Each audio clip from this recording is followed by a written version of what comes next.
What keeps me alive currently? Hope and willingness to thrive. I want to see how far my abilities can go without negative influences.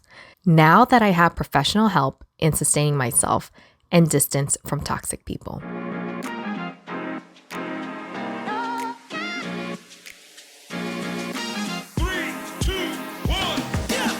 After leaving the corporate 9-to-5 grind, I became the boss of my own spiritual business, helping others explore and navigate the human experience from insight, wisdom, and lessons learned along the way. Today, I help aspiring spiritual entrepreneurs gain the confidence to share their gifts with the world. Welcome to the Happy Healing Shop podcast. I'm your host, Trang Pham Nguyen, and each week we'll dive into incredible stories of strength, resilience, and transformation. So, if you are ready for some serious breakthroughs, laughs and tears, and stories that will inspire you, you are in the right place, my friend. Let's get started. Welcome to another episode at the Happy Healing Shop podcast. Today, I want to talk about gratitude, as cheesy as it sounds. So I decided to actually ask online my community and also people in my network, family and friends, instead of asking that classic question of what are you grateful for? I want to dig deeper because most of the time you're going to get the answers of what are you grateful for? Family and friends, right? But I want to ask more so in the fact like, why are you grateful for them? Or what is it that made you want to keep on living? Or what helped you through those dark, deep times in your life and want to make you to keep on going? And it's those things that deep down we are probably grateful for because they are what kept us alive. So after asking this question, I started to see a theme and I wanted to read the answers that I got from people here. Shane says, surround yourself with good people and good things happen. Live for the moment, make now your time. Molly writes, plans for the future. I found that if I kept myself busy with short-term and long-term plans that excited me, I could continue one more day, one more week, one more month. I found that primarily to be travel plans. And when you're traveling and you realize how small you and your problems are compared to the population, it helps heal your burdens. Oh, I love that. So beautifully put. It's not to say the cliche of someone somewhere has it harder than you. It's more about the idea that comes about organically of I am selfish to think my problems are magnified more than all the people on this planet. Traveling, no matter where it is, gets you out of your own head in the monotony of life problems, gives perspective along the way too, that you can bring back to your everyday tasks and responsibilities. I absolutely love that as a person that is obsessed with traveling, especially international travel. It's actually one of my favorite hobbies and pastimes because when you leave your physical environment back home and you're transported to a new place, whether it's a retreat, whether it's just a fun holiday for yourself or getaway, that your energy changes. And also you're not surrounded by the same people, the same environment, the same chaos or work back home. So you're able to think clearly when you're away from everything. So that's why I love that. It also gives, again, what she said, the perspective of when you meet people in other countries, their perspectives and you see different ways of how people are happy and you kind of come back a bit refreshed. So really, really love that. And also I remember someone sharing with me that if a lot of the times it's not the trip that makes you happy, it's also the excitement of planning the trip, anticipating at the days coming closer and closer until you get on that plane and leave, or on that car to go on that road trip. That brings joy and happiness.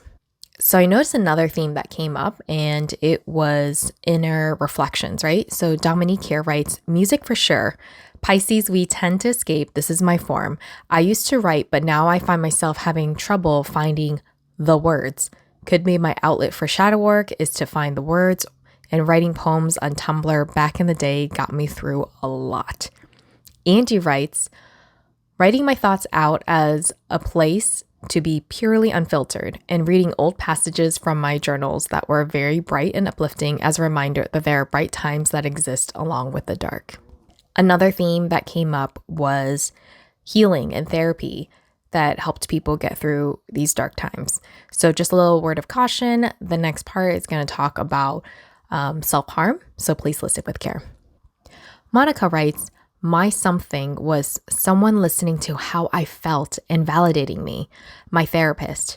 My truth became known and the world slowly became more understanding and life started to open up again. How beautiful is that? This next person wants to keep anonymous here. My 3 little cousins, who are now young adults, I was in the middle of committing suicide during the week and their faces flashed at me. They were coming to visit me on the weekend. I thought, how would the events go if I weren't alive anymore? Would the idea of why people commit suicide be accurately presented to them? Or would their parents say untrue things like, oh, it comes from a place of selfishness, of not being close to Christ? I stopped and realized I want to support those going into mental crisis and not shame them for not wanting to live. I want to offer an alternative support system. What keeps me alive currently? Hope and willingness to thrive. I want to see how far my abilities can go without negative influences. Now that I have professional help in sustaining myself and distance from toxic people. Andrew wrote, hope that it will get better. Shivani wrote, faith, patience, knowing it will end soon. I want to thank everyone that shared their responses with me. And right now, I want you to take 10 seconds, only 10 seconds, to think about that time or those few times that someone, that something that helped you during those hard times, helped you to keep on going, helped you to get to where you are today.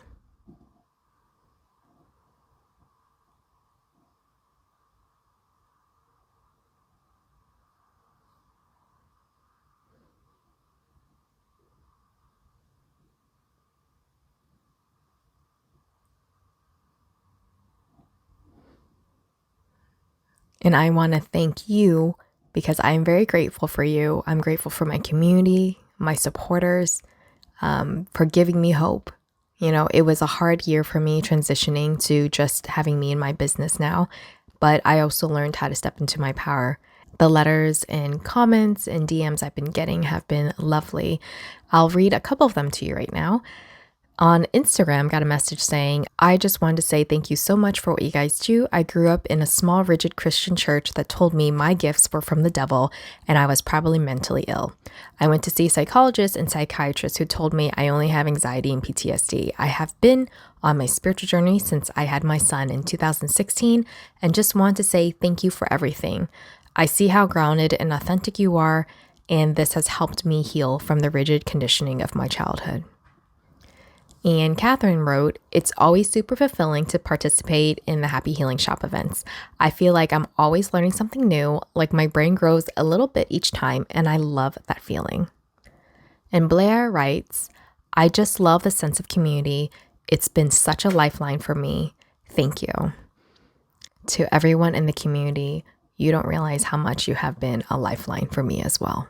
With that, thank you so much for listening to today's shorty episode. I hope you have a wonderful weekend, no matter where you are and whether or not you celebrate Thanksgiving. Again, thank you so much, and I'll see you next time.